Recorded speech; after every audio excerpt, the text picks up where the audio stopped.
Imagine you built something from nothing. Not from a trust fund. Not from a family name. Not from a lucky break handed to you by someone who looked like you at the right dinner table. Imagine you built it from late nights and early mornings, from rejection letters stacked so high they could have wallpapered a room, from believing in something that everyone around you said was too big, too bold, and frankly, not for someone like you. Imagine you did all of that, and then one Tuesday morning, you walked through the front door of the empire you built with your own 2 hands, and within 3 minutes, a woman in a designer suit pointed at you like you were trespassing.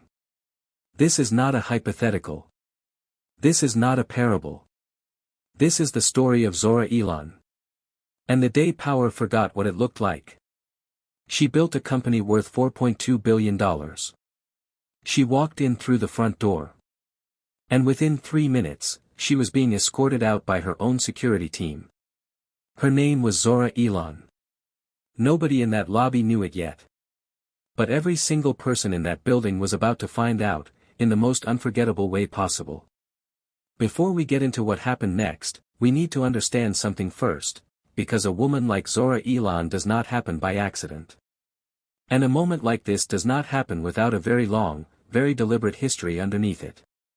Here is what you need to know going into this story. 3 questions. 3 things that, by the time we reach the end of this, will have completely rearranged the way you understand power, assumption, and the cost of certainty. Question 1. Who is Zora Elon, and why, on the morning of the most consequential day in her company's recent history, did she walk into her own headquarters in a plain blazer and flat shoes with no announcement, no entourage, and no intention of being recognized? Question 2. Who is Candace Whitfield-Odom, the woman who saw Zora sitting in that lobby and decided, in under 60 seconds, that she had the authority to have her removed? And question 3. What does it look like when a woman who has spent her entire life being underestimated finally, quietly, completely, and without raising her voice, makes the room understand exactly who she is? These are not easy questions. And the answers are not simple. Because this story is not simply about one lobby incident on one Tuesday morning in one American city. This story is about something much older and much more stubborn than that. It is about who gets to look powerful in this country. It is about who gets to walk into a room and be taken seriously on sight. It is about the invisible tax that certain women, and specifically certain black women, have been paying in corporate America for generations. And it is about one extraordinary woman who refused, on this particular morning, to let that tax go unnoticed any longer. Stay with me. Because we are just getting started. Before we go any further, before we get into the details of who Zora is, what she built, and exactly what happened in that lobby, we want to pause and ask you something. Where are you watching this from right now? Drop it in the comments below. We genuinely want to know where our community is. And if you haven't subscribed yet, please do it now. Hit that subscribe button so you never miss any of our upcoming videos, because the stories we tell here are the kind that stay with you. Now, let's go all the way back to the beginning. Atlanta, Georgia. 1994, a 21-year-old woman named Zora Elon is sitting in the computer lab of Georgia Tech at 2 in the morning, and she is not there because she has nowhere else to be. She is there because she has an idea that she has been carrying around since she was 14 years old, sitting at the kitchen table in the apartment she shared with her grandmother and her younger brother in the West End neighborhood of Atlanta, watching her grandmother clip coupons and stretch a fixed income so far it should have broken. Zora grew up watching capable, brilliant people be made small by systems that were never designed with them in mind. She grew up watching her grandmother, a woman who could run a household on $40 a week and still send a card to every neighbor who had a hard month, be treated as invisible by every institution she walked into. And somewhere in that observation, a seed was planted. Zora Elon was the first person in her immediate family to attend a 4-year university. She did not arrive at Georgia Tech with a network, or with connections, or with anyone pulling strings on her behalf. She arrived with a full academic scholarship, a second-hand laptop, and the particular kind of drive that you only develop when you grow up understanding that there is no plan B. She studied electrical engineering. She studied it the way some people pray, with total devotion, with a belief that the answers mattered, with the understanding that mastery was the one currency that could not be taken from her regardless of who was in the room. She graduated in the top 3% of her class. She gave a speech at her convocation. Her grandmother sat in the front row and cried through all of it. After graduation, Zora spent 3 years working for an infrastructure consulting firm in Atlanta, learning everything she could about enterprise technology systems, about how large organizations moved data, protected assets, and built the invisible architecture that everything else in a modern company depends on. She was good at it. Extraordinarily good. The kind of good that makes people uncomfortable when they realize they have been underestimating you. She was passed over for a promotion twice, both times in favor of men with less experience and less demonstrable skill. When she asked for an explanation the second time, her manager told her, and this is a direct quote that she has shared in interviews, that she needed to work on being more visible. She was 26 years old. She had just delivered a project 12 days ahead of schedule and under budget by 9%. She decided that if visibility was the requirement, she would build something that could not be missed. In 1997, Zora-Elon left her job at the consulting firm and co-founded a company she called Meridian Technologies. She started it in a converted storage room at the back of her cousin Deja's hair salon in southwest Atlanta. There was no venture capital, no angel investor, no wealthy alumnus who believed in her vision. There was Zora, a co-founder named Terrence Okafor who she had met through a professional networking group, a used server rack they split the cost of on a payment plan, and a contract with a small regional hospital network that paid them just enough to keep the lights on. She has described those first 18 months as the most clarifying period of her life, clarifying because every single comfort was stripped away and all that remained was the question of whether the work was real. The work was real. In the first 2 years, Meridian won 3 contracts with mid-sized healthcare organizations in the Southeast. In year 3, they landed a partnership with a regional bank. By 2003, they had 31 employees and had relocated from the back of the hair salon to an actual office in Midtown Atlanta. Zora had pitched to 19 different investors over those 6 years. 14 of them passed without a second meeting. 3 gave meetings that went nowhere. 2 eventually invested, and both of them, she will tell you without bitterness but with complete clarity, did so only after the company had already proved it didn't need them. By 2010, Meridian Technologies had grown into one of the most respected mid-size enterprise infrastructure firms in the American South. They had 147 employees. They were managing data systems for hospitals, municipal government agencies, and 2 insurance companies. The company was profitable. Genuinely, consistently, structurally profitable, not burning through runway, not pivoting every 18 months, not surviving on press releases and projections. Profitable the way a company is profitable when it has built something real and maintained the discipline to protect it. Zora was 40 years old. And the industry still barely knew her name. That was not an accident. It was a choice. Here is something important to understand about Zora-Elon, something that goes to the very heart of why the lobby incident happened the way it did.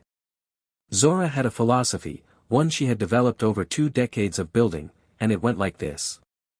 She believed, deeply and without wavering, that the moment a leader starts performing power instead of exercising it, they have already lost the thread of what made them effective in the first place. She watched what happened to leaders who fell in love with being seen. She watched how the performance of authority could become a substitute for actual authority. She watched how the trappings of success, the designer wardrobe, the office with the view, the entourage of handlers, the first-class everything, could hollow a person out from the inside while making them look, from the outside, like the most important person in any room. Zora-Elon was not interested in looking like the most important person in any room. She was interested in being the most effective person in the company she had built. Now we need to talk about Candace Whitfield-Odom.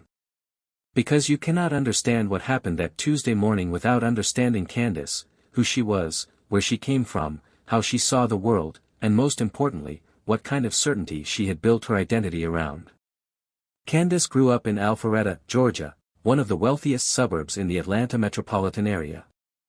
Her father was a commercial real estate developer. Her mother sat on the board of 3 nonprofits and chaired the annual gala for the most prestigious one. Candace was educated at private schools, spent a gap year in Florence, and attended a well-regarded liberal arts college in Virginia where she majored in communications and minored in art history. She was sharp, she was charming, and she had the particular social intelligence that comes from spending your entire life among people who move through the world with the assumption that the world was arranged for their comfort. Candace was not a bad person. That is an important distinction to make, and we are going to make it right here at the beginning so that this story does not become about good versus evil, because it is not about that. It is about something more complicated and more instructive than a simple moral binary. Candace was a person who had never, in her 36 years on Earth, been seriously required to question her own instincts about people. She was a person who had been raised in environments where her read on a situation was almost always validated by the outcome, because the environments she moved through were environments built around people whose status was legible, whose wealth was visible, and whose authority was announced in advance. She had never had to develop the skill of recognizing power that didn't announce itself. That skill had simply never been required. She married Devon Odom 3 years before the lobby incident. Devon was the chief operating officer of Apex Meridian Technologies. He was charming, politically astute within corporate settings, ambitious in the way that produces results but also sometimes produces blind spots. He had worked for Apex Meridian for 7 years and had risen through operations with a combination of genuine competence and strong relationships with the company's board. What Devon had never done, and this fact will become central to everything that follows, is formally introduce his wife to Zora Elon. Candace knew Zora existed. She knew her husband's company had a CEO, a founder, a woman at the top. What she did not know, what Devon had never made explicitly clear, because he had convinced himself it would never matter, was what that woman looked like on an ordinary Tuesday morning when she was not performing the role for an audience. Candace had visited Apex Meridian's headquarters on 3 previous occasions. Each time, she had been received with warmth and deference, people held doors, offered her coffee, smiled and said Mr. Odom's office is on the 15th floor. She had interpreted this treatment as an accurate reflection of her status. She had no reason to interpret it otherwise. And so, on the morning of October the 14th, when she walked into that lobby with Devon's lunch in a thermal bag and a pair of sunglasses propped on her head, she was operating on the same set of assumptions she had always operated on. She was someone who belonged here. And anyone who did not fit her internal picture of someone who belonged here, was probably a problem to be solved. Now let us talk about what actually happened. Because the incident itself, the physical, observable sequence of events that took place between approximately 9:45 and 10:20 on the morning of October the 14th, is both simpler and more layered than any brief summary can convey. And to understand it fully, we need to start not with Candace walking in, but with Zora walking in. Because Zora arrived first. She arrived, as she almost always did on these unannounced visits, without warning anyone. No email to the front desk. No call to building management. No security pre-clearance. This was by design. Zora Elon had instituted what her leadership team called the Open Door Protocol 8 years into the company's existence, a policy that allowed her, and any senior leader she designated, to conduct unannounced walkthroughs of any Apex Meridian facility at any time, with no advance notice required and no special accommodations to be made. The purpose was not to catch anyone doing anything wrong. That is an important distinction. Zora was not playing gotcha. She was not interested in surveillance or fear as management tools.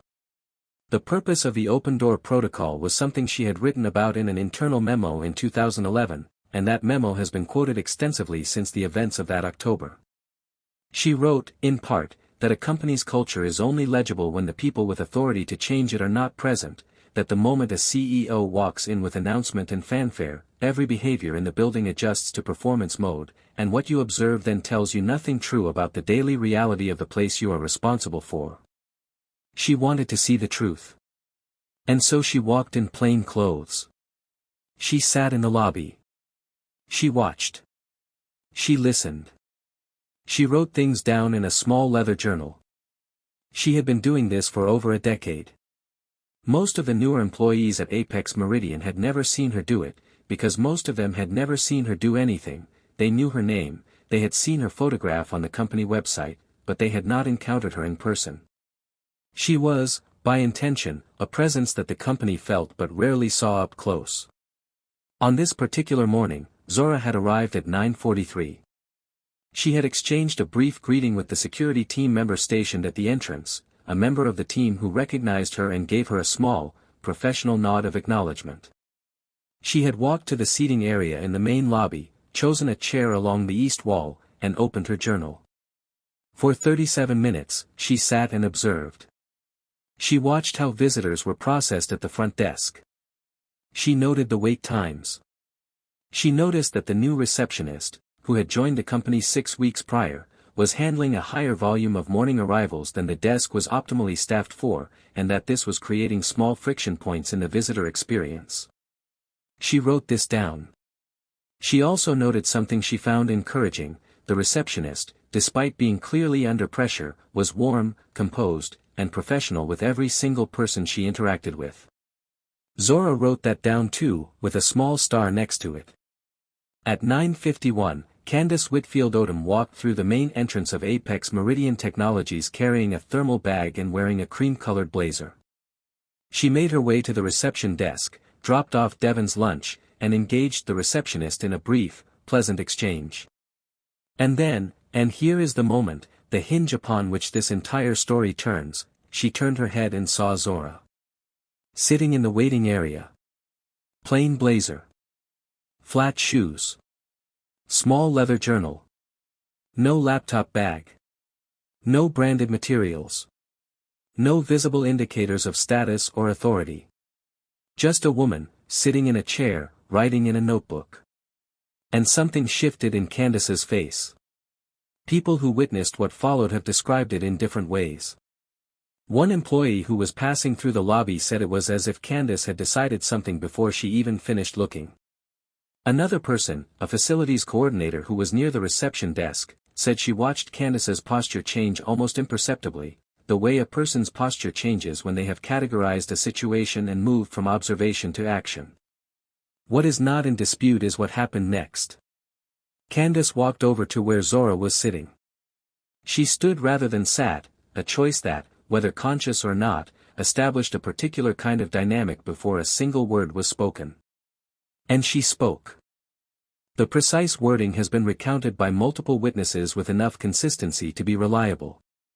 Candace said something to the effect of, "Excuse me, are you waiting for someone?" And Zora, who looked up from her journal with complete calm, said that she was simply there and would be for a while. And Candace, apparently interpreting both the calm and the plainness of the answer as confirmation of whatever story she had already told herself about this woman, said, "I'm not sure this is the right place for you to be sitting. This is a private corporate facility." And then she turned, walked back to the reception desk, and told the receptionist that the woman sitting by the east wall did not appear to have an appointment and needed to be helped out. That is a careful phrasing. Helped out. The receptionist, who was new and who was not yet familiar with the open-door protocol, picked up her phone. The head of security for Apex Meridian Technologies at this time was a man named Roland Thibodaux. Roland was 53 years old, a retired Army Sergeant First Class from Louisiana, and he had worked for Apex Meridian for 9 years, 2 of those years serving as Zora's personal security detail during a period when she was receiving unwanted attention following a high-profile contract dispute. Roland knew Zora Elon the way a person knows someone they have stood beside in difficult rooms.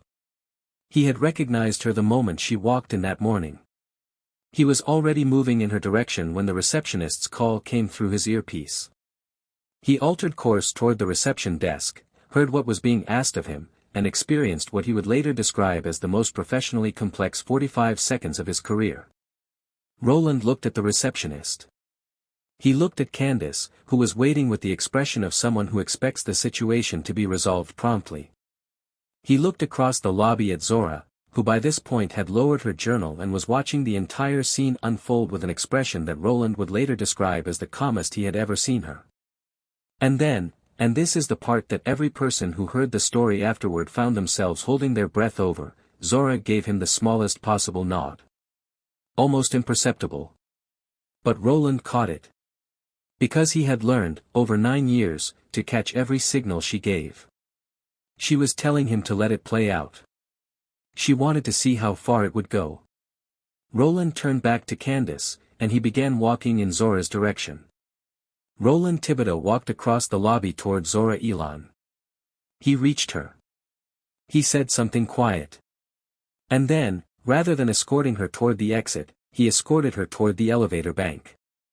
He pressed the button for the 15th floor. The executive floor. Where Zora's own office was. Candace, from across the lobby, watched this happen. She watched the security chief lead the plain-looking woman not out of the building but into the elevator. And she may or may not have registered, in that moment, that something was different about how Roland carried himself in proximity to this woman, that he was not ahead of her the way security walks ahead of someone being removed, but beside her, half a step behind, the way you walk beside someone you work for. The elevator doors closed. And the lobby returned to its ordinary hum. On the 15th floor, Zora did not go to her office. She went to the main boardroom, the one with the long table she had chosen herself from a woodworker in Decatur, Georgia, the one with the floor-to-ceiling windows that looked out over the Atlanta skyline. She set her journal on the table. She poured herself a glass of water from the credenza. And she began, methodically, to review the quarterly compliance documents that her operations team had prepared and that should have been reviewed in a senior leadership meeting the week before, a meeting that, she had been told, was rescheduled due to scheduling conflicts but that she now had reason to believe had simply been deprioritized. She was 49 minutes into this review when the door to the boardroom opened and Priya Anandarajan walked in. Priya Anandarajan was the senior vice president of operations at Apex Meridian. She was 34 years old, had an MBA from Emory University, and had joined the company 5 years earlier from a consulting background. She had been in the lobby that morning on an errand. She had stopped by the front desk to leave a package for a colleague. She had seen everything. She had watched Candace approach Zora. She had watched Roland's face when the call came through. She had watched the elevator doors close, and she had stood in the lobby for a full 30 seconds afterward doing what she described later as trying to understand what she had just witnessed. And then she had taken the stairs, not the elevator, the stairs, all 15 floors, because she needed the 2 minutes to organize her thoughts before she walked into whatever she was about to walk into. She found Zora in the boardroom with the compliance documents spread out in front of her, and she said, "Ms. Elon," and then she stopped, because she did not know exactly what came after that. And Zora looked up and said, "Close the door, please, Priya, and sit down." And Priya sat down. And Zora asked her, quietly and specifically, to describe everything she had observed in the lobby that morning from the moment Candace Whitfield-Odom walked in. Let's review these figures. Priya described I it. agree, the projections seem All of it. optimistic. Let's discuss And them. Zora listened without interrupting, without changing her expression, without making a single note in her journal, which, for anyone who knew Zora, was itself a kind of signal. She was listening with her full self. She was filing every detail away somewhere that notepaper could not reach. Meanwhile, on the 8th floor, Devon Odom's phone was buzzing. He was in a client call, a long one, the kind that fills a calendar block in dark red to signal that interruptions are to be avoided. But he had looked down at the notification, seen Candace's name, and the knot in his stomach that formed in that instant was not the knot of someone who did not understand what might have happened. Devon knew Zora did unannounced visits. All senior leaders did. He had known it for 7 years. He had known, for 7 years, that Candace had never formally met Zora Elon. He had known, and he had told himself on multiple occasions that the situation was unlikely to ever become relevant, that the two women operated in different enough spheres that the overlap would simply never occur. He had been wrong. He could see, from 2 words in Candace's text, "handled something," that something had occurred in that lobby. He excused himself from the call. He dialed Candace. She did not pick up. She was already at brunch. He dialed Roland. Roland picked up on the second ring. And Devon asked, in a voice that was entirely too measured for how he actually felt, "Did something happen downstairs this morning?" And Roland said, "Yes, sir." And Devon asked who was involved. And Roland said, Ms. Elon was in the building, sir. And Devon closed his office door and stood very still for a long time. There is a particular kind of dread that is different from fear. Fear is about something that might happen. Here is what most people, when they hear the broad strokes of this story, imagine the day was about.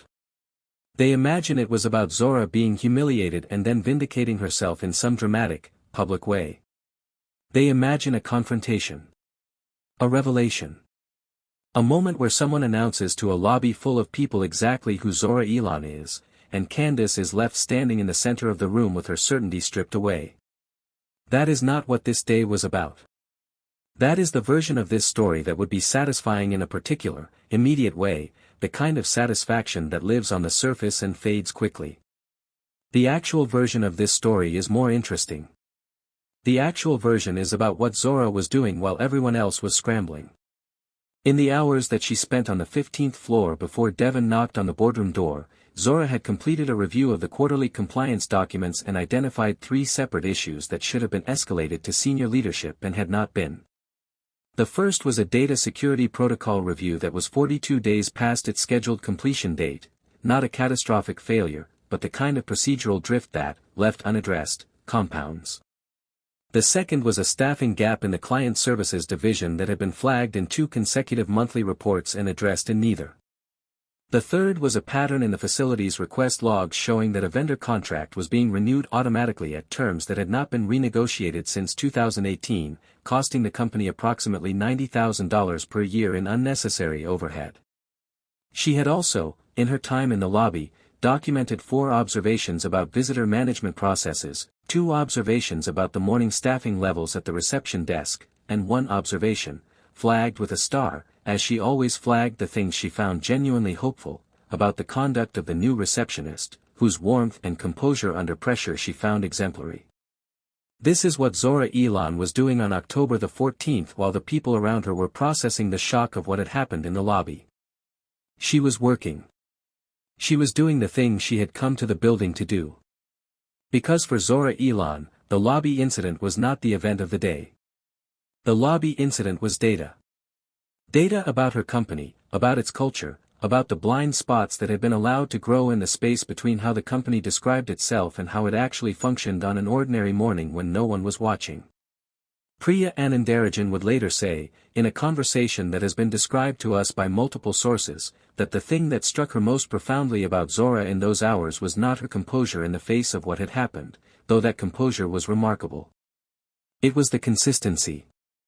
The fact that Zora responded to the lobby incident the same way she responded to every other piece of information she encountered in her work, by absorbing it, contextualizing it, and translating it into specific, actionable understanding. She did not personalize it. She did not let it become a story about her. She let it be what it actually was, a window into something real about the organization she was responsible for. And she used that window. She used every minute of it. At 1:17 in the afternoon, Candace Whitfield-Odom walked back into the lobby of Apex Meridian Technologies. She had been at brunch. She had been, by her own account, entirely unbothered by the events of the morning. She had handled a situation that needed handling, had left the building feeling competent and purposeful, and had spent the last 2 hours with 2 of her friends eating and talking over plans for a charity event she was co-chairing. Her phone had rung 6 times during brunch, Devon's name, twice, Roland's name, once, 2 unknown numbers, and 1 voicemail she had not yet listened to. She had silenced them all. She was at brunch. Whatever it was, it could wait. But when she returned to the lobby, Devon was waiting for her. Standing near the reception desk, his jacket on, his face arranged in the particular expression of a person who has spent several hours engineering his composure and is aware that it is holding only barely. And Candace read his face in the way you read the face of someone you know well, instantly, instinctively, with the understanding that whatever this is, it is significant. She walked over to him and said, "What's wrong?" He said, "I need you to come upstairs." She said, "Why?" He said, "There is something I should have told you a long time ago, and I need to tell you now, and I am sorry it is happening this way." And something in the way he said it made her stop asking questions and simply follow him into the elevator. In the elevator, he told her. He told her about the open-door protocol. He told her about Zora Elon's habit of unannounced visits. He told her that the woman who had been sitting in the lobby that morning, the woman in the plain blazer, the flat shoes, the small leather journal, was the founder and CEO of Apex Meridian Technologies. The person who owned the building. The person who owned, in a very literal and consequential sense, his job. He told her that Zora had been on the 15th floor since approximately 10 in the morning, that she had been there for almost 4 hours, and that she had asked to speak with Candace directly before she left. The elevator doors opened. Candace did not move for a moment. And then she stepped out into the hallway. There are moments in a person's life that operate like a full-length mirror, moments that show you, suddenly and completely, the distance between the story you have been telling yourself about who you are and what you actually look like in action. For Candace Whitfield-Odom, this was one of those moments. She has spoken about it publicly since then, and the way she describes it has been consistent. She says that walking out of that elevator was the first time in her adult life that she genuinely did not know what to do with her hands. She says the certainty that had always felt like a personality trait revealed itself in that moment as something more fragile, as a conclusion she had always been able to draw because she had never before been in a room where her assumptions were this clearly, this completely, this irreversibly wrong. The meeting between Zora Elon and Candace Whitfield-Odom lasted 26 minutes. It took place in Zora's office, a room that Candace had never been in before and that, she has said, did not look like what she expected. She expected something that announced itself, a power office, ostentatious in the way that power often decorates itself. What she found was a room that was organized and functional and clean, with one large whiteboard along the east wall covered in notes that clearly belonged to someone who spent real time there, with a small framed photograph of a woman that was clearly old enough to be Zora's grandmother, and with no awards on the walls. Not a single plaque. Not a single framed magazine cover. Nothing that said, "Look at what I have done." Just the work, everywhere, the visible evidence of a mind that was always in motion, always looking at the next problem, never resting in its own accomplishment. Zora stood when Candace entered. She offered her a seat. She offered her water. And then she sat down across from her, and she did something that Candace said she was entirely not prepared for. She thanked her. She said, "I want to thank you for what you did this morning, because it showed me something I needed to see." Candace said she did not immediately understand what Zora meant. Zora told her that what she had observed in the lobby that morning, the sequence of events that had unfolded from Candace's assessment of a plain-looking woman to Roland walking toward the elevator, had given her information about the culture of her own company that no quarterly report could have provided. She said that the incident had revealed a gap in how the company managed the informal authority of people adjacent to senior leadership, a gap that she was now going to address. She was not blaming Candace for the gap. She was saying that Candace's actions had made the gap visible. There was a difference. Candace has said that she spent most of those 26 minutes saying very little. That she was trying to process not just the facts of the situation, the identity of the woman across from her, the implication of what she had done, but something larger and harder to name. She has said that what struck her most was not that Zora was powerful. It was that Zora's power had nothing to do with her. That Zora's power was not interested in Candace, was not performing for Candace, was not trying to impress or intimidate or correct Candace. It simply existed. It existed the way a building's foundation exists, underneath everything, entirely indifferent to whether or not you appreciate it, holding everything up regardless. Candace walked out of that meeting changed. Not because Zora had tried to change her. But because reality, delivered with complete clarity and complete grace, had done what it has always done when it is allowed to arrive in its full form. 6 weeks after October the 14th, Apex Meridian Technologies announced an internal reorganization of its senior operations structure. Priya Anandarajan was elevated to Executive Vice President of Operations, a newly created role that placed her in the company's top executive tier for the first time in her career. The announcement was made internally first, and then externally, and the promotion was described in industry publications as a reflection of the company's commitment to developing its own leadership pipeline. What those publications did not know, but what people inside the company understood clearly, was that the promotion was also a direct consequence of what Zora had seen in Priya on October the 14th, in her decision to take the stairs, in her willingness to walk into that boardroom, in the clarity and precision with which she had described what she had witnessed, and in the 3 compliance issues she had already flagged in internal memos that had gone unaddressed. Devon Odom was placed on a formal performance review process. Not because of Candace. Zora Elon has been very clear about this, in the accounts that have come from people close to her. Devon's review was not about his wife's actions in the lobby. It was about the compliance failures. It was about the leadership culture that had allowed Priya's memos to go unaddressed. It was about the fact that a COO who understood the open-door protocol completely had allowed a gap to develop between his wife and the company's founder that could have been closed at any point in 7 years and had not been.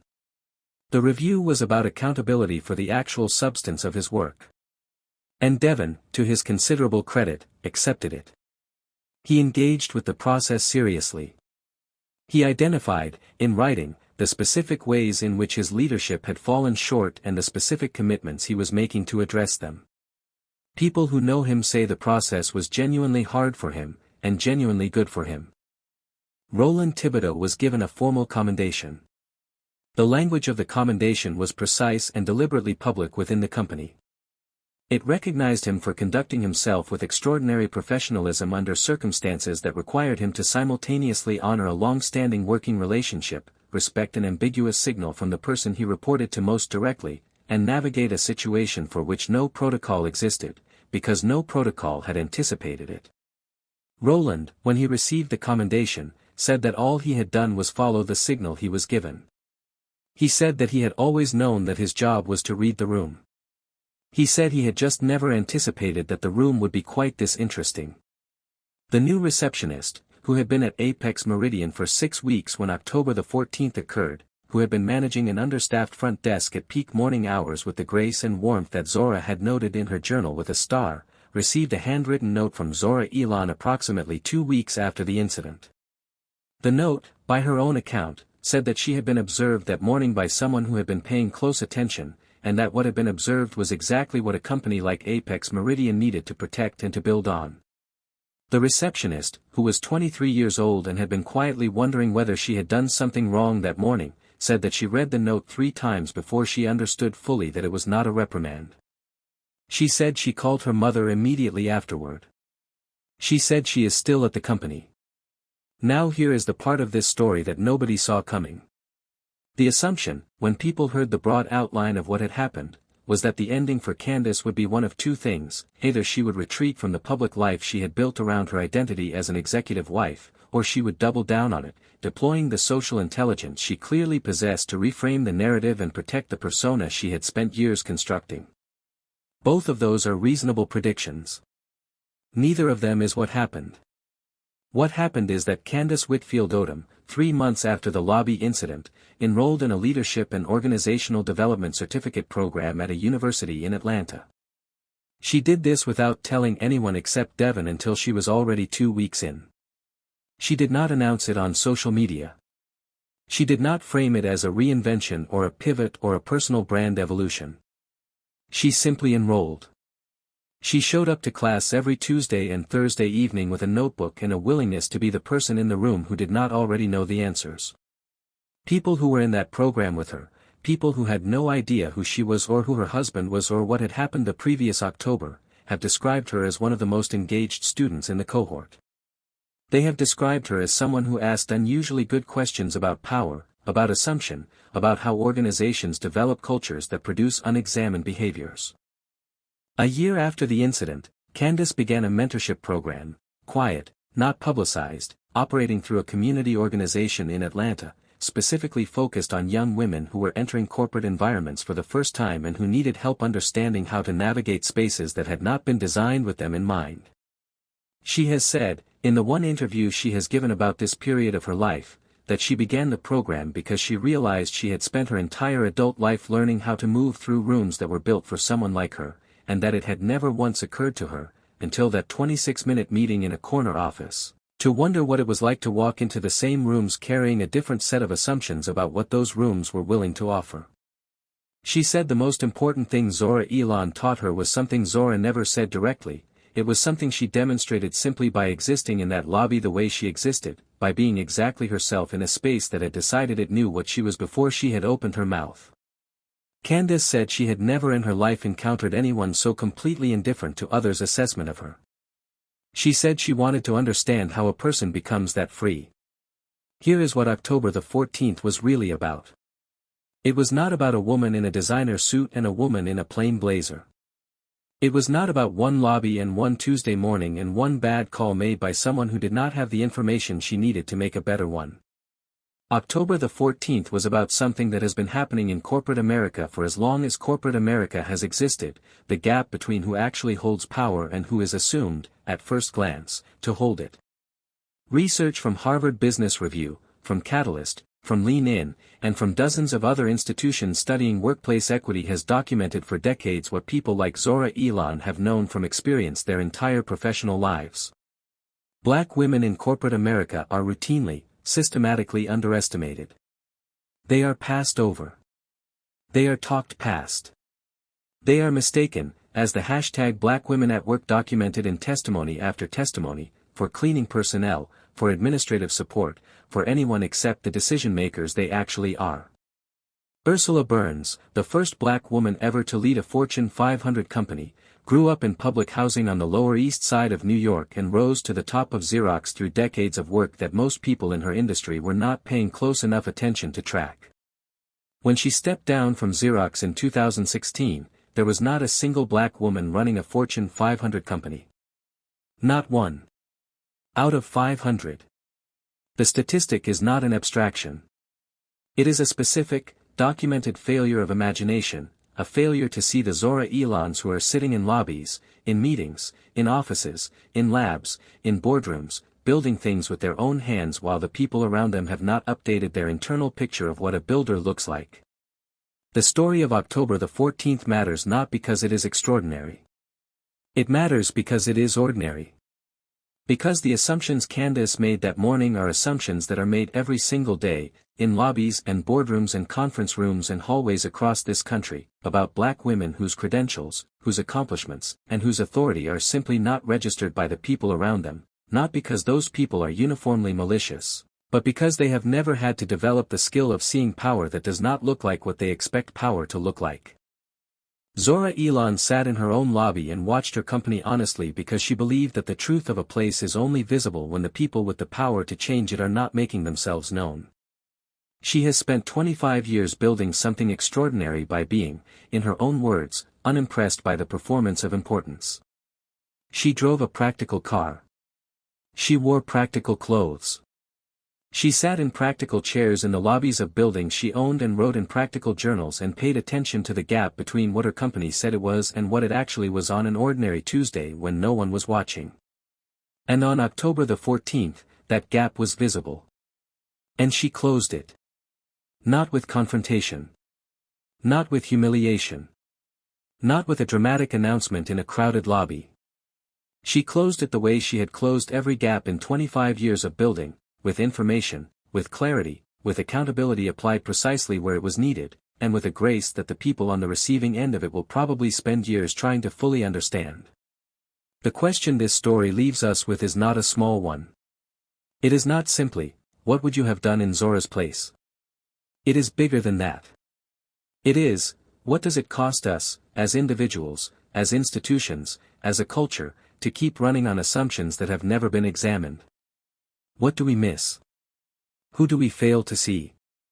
What gets lost, what genius, what leadership, what extraordinary capacity, because we have decided, in 7 seconds or 30 seconds or in the accumulated habit of a lifetime, that we already know who the person in front of us is. Zora Elon did not need anyone in that lobby to know who she was. She knew who she was. She had known for 25 years, through rejection letters and underfunded pitches and being passed over and being underestimated, through every single thing that corporate America had used to tell her that what she was building was not for someone like her. She knew. And it turned out that her knowing was the only thing that had ever been required. Now, before we close, let us ask you something. Where are you watching this from right now? Drop it in the comments below. We want to hear from you. And if someone in your life needs to hear this story today, share this video with them. Because sometimes the most powerful thing you can do for someone is remind them that quiet is not the same as small. That a plain blazer can belong to the most important person in the room. That the certainty of those who underestimate you is not a fact about you. It is a fact about them. And it is one that, one ordinary Tuesday morning, they will have to reckon with. Do not forget to hit that subscribe button so you never miss any of our upcoming videos.